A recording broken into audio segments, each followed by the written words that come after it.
we move to online database. For today's seminar, I will focus on the famous database of engineering, which is IEEE Explore. So this is the main interface for IEEE Explore.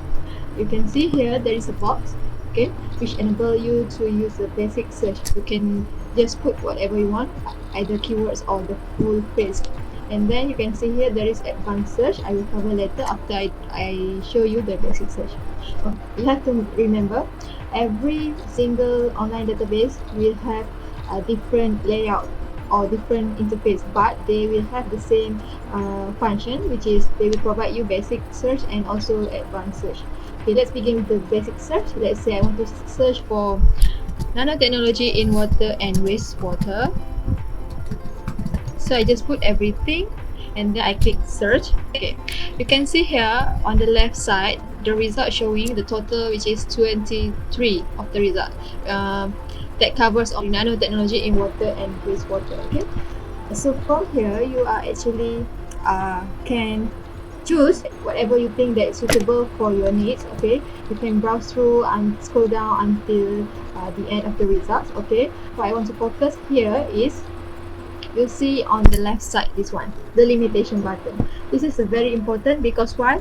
If you see here, all the results given to you are started from 2009 up until 2019. So for your assignments, I am encourage you to always get the updated version or the most recent publication of every articles. Okay, like for this one, if you see these limitation buttons, you are actually can limit your searching. Okay, if let's say you want to get the most recent results, let's say you want the results give to you covered from 2018 up until 2020, that's right, if there is publication for this year, then you can just click apply.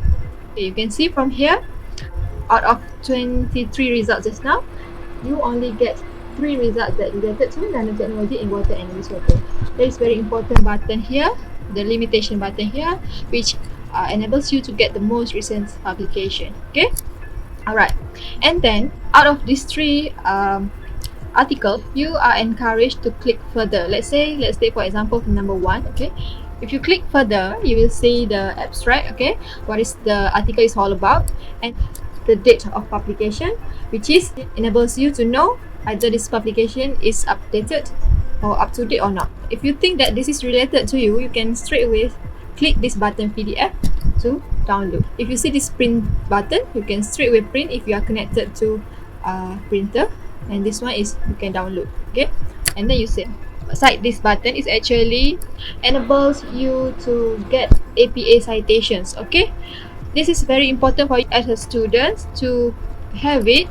Okay, so that at the end of the semester you can have a complete full APA references. Okay, like for this one, side this button give you 4 choices of citing. Okay, plain text, bib stats, RIS, and also ref word. I'm suggesting you all to take this plain text, just copy and paste and put somewhere. Okay, and then please to identify either it is followed APA style or not. Okay, if no, you have to re-edit and rearrange. At the end of the semester, you can just combine with all of your articles that you get, so that you have the full complete references.